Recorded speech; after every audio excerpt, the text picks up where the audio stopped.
বিখ্যাত হাদিস গ্রন্থ মুসলিম শরীফের ব্যাখ্যাকারী ইমাম মুহিউদ্দিন নববী রহমাতুল্লাহ আলাইহি ছিলেন একজন প্রকৃত আল্লাহওয়ালা বুজুর্গ। যে কোনো বিপদের সম্মুখীন দাঁড়িয়েও হক কথা বলা ছিল তার অন্যান্য বৈশিষ্ট্য। মিশরের দুর্দান্ত প্রতাপশালী তুর্কি শাসক মালেক জাহির তাতারিদের বিরুদ্ধে যুদ্ধ করার লক্ষ্যে লোকবল ও অর্থ সংগ্রহ করার উদ্দেশ্যে আলেমগণের নিকট থেকে তিনি এই মর্মে একটি ফতুয়া সংগ্রহ করেন যে বর্তমানে মুসলিম উম্মাহর প্রধান শত্রু তাতারিদের মোকাবিলার জন্য সুলতানের পক্ষ থেকে এই যুদ্ধের জন্য মুসলিম উম্মাহর থেকে বিপুল পরিমাণে অর্থ সংগ্রহ করা যাবে কিনা। সুলতান আলেমগণের কাছ থেকে এ ধরনেরই একটি অভিমত সংগ্রহ করতে আগ্রহী ছিলেন।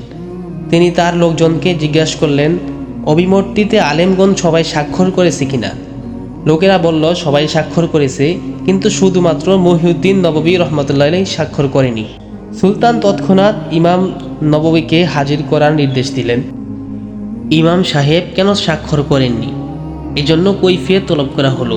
ইমাম নববী রহমতুল্লাহ আলাইহি জবাব দিলেন, মাননীয় সুলতান, আমার জানা আছে যে আপনি প্রথম জীবনে একজন আমিরের কৃতদাস ছিলেন এবং আপনার সহায় সম্পদ বলতে কিছুই ছিল না। আল্লাহ তাআলা আপনার প্রতি সীমাহীন অনুগ্রহ করেছেন এবং আপনি একটি বিরাট এলাকার রাজত্ব লাভ করেছেন। বর্তমানে আপনার গোলাম বাদীরা পর্যন্ত সোনার কোমরবন্ধন ব্যবহার করে। শুনেছি আপনার ব্যক্তিগত সম্পদ যে কোনো আমির ওমারার থেকে বেশি। এমন অবস্থায় মুসলিম উম্মাহর স্বার্থে যুদ্ধে গিয়ে আপনার ব্যক্তিগত সম্পদ পরিপূর্ণ খরচ করার পর মুসলিম উম্মাহর থেকে বিপুল পরিমাণে অর্থ সংগ্রহ করা আপনার জন্য বৈধ। বাদশাহ ইমাম নববী রহমতুল্লাহি আলাইহির এই স্পষ্ট বক্তব্য শুনে ক্ষিপ্ত হলেন এবং নির্দেশ দিলেন, এই শহর ছেড়ে এখনই দূরে চলে যাও। ইমাম নববী রাতারাতি দূরবর্তী একটি গ্রামে চলে গেলেন। এ খবর প্রচারিত হওয়ার পর সুলতানের সাথে ব্যাপক প্রতিক্রিয়া সৃষ্টি হলো জনগণের।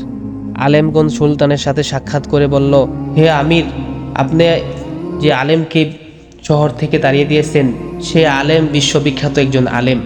তাকে শহরে আনার আগ পর্যন্ত প্রতিক্রিয়া থামবে না। তখন বাদশাহ আদেশ দিলেন, ইমাম সাহেবকে শহরে ফিরিয়ে আনা হোক। তখন ইমাম সাহেবের কাছে এই আদেশ পৌঁছার পর ইমাম সাহেব আর শহরে ফিরলেন না এবং সেখানেই তিনি আকস্মিকভাবে মৃত্যুবরণ করলেন। এটাই ছিল তার ঈমানি শক্তি।